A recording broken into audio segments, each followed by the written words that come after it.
Section 4. You will hear a presentation given by a sports science student on her project on left and right-handedness in sport. First, you have some time to look at questions 31 to 40.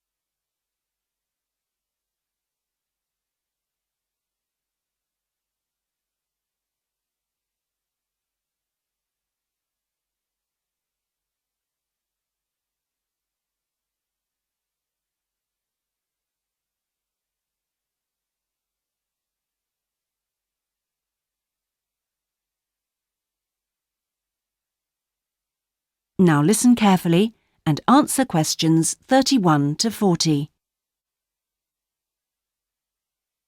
My topic is handedness, whether in different sports it is better to be left or right-sided, or whether a more balanced approach is more successful. I'm left-handed myself, and I actually didn't see any relevance to my own life when I happened to start reading an article by a sports psychologist called Peter Matthews. He spent the first part of the article talking about handedness in music instead of sport, which I have to say almost put me off from reading further.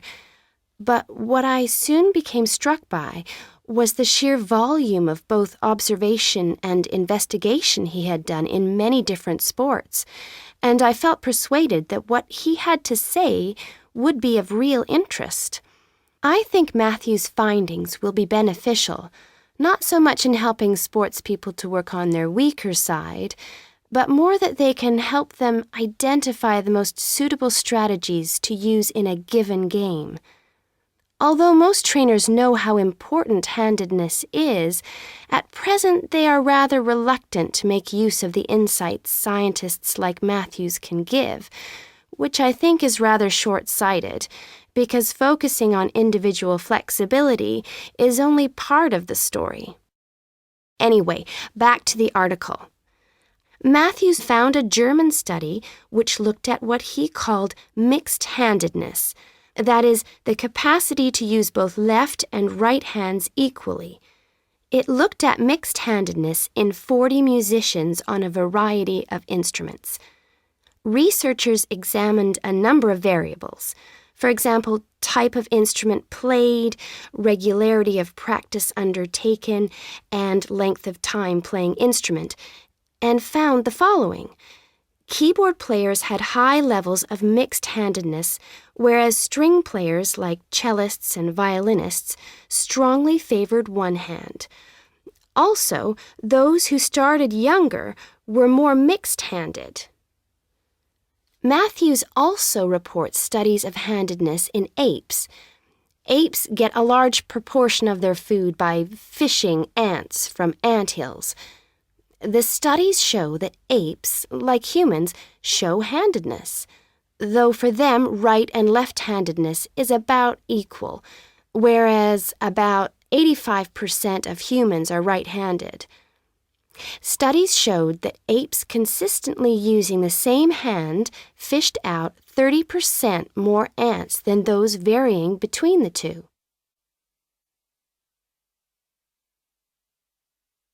Matthews started researching several different sports and found different types of handedness in each. By the way, he uses handedness to refer to the dominant side for feet and eyes as well as hands. Anyway, his team measured the hand, feet, and eyes of 2,611 players and found that there were really three main types of laterality. Mixed, you work equally well on both sides, both hand and eye.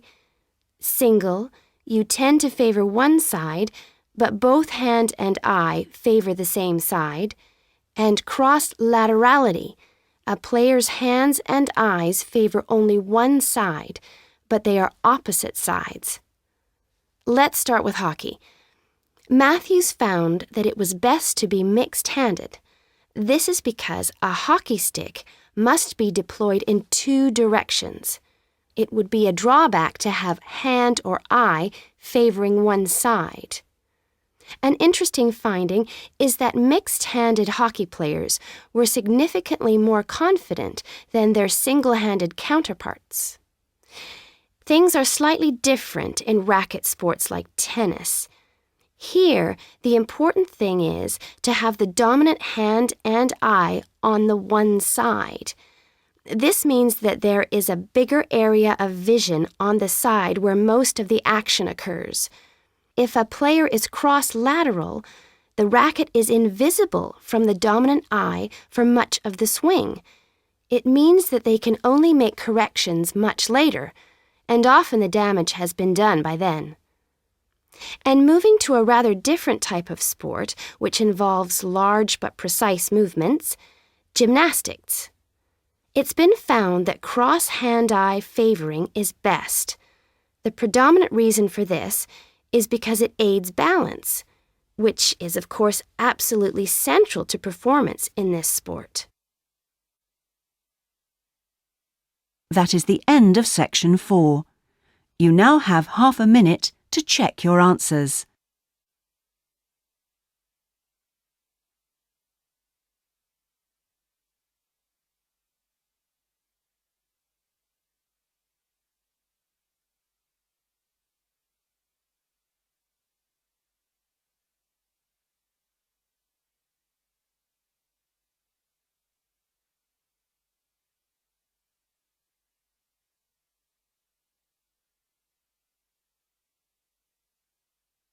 That is the end of the listening test. In the IELTS test, you would now have 10 minutes to transfer your answers to the listening answer sheet.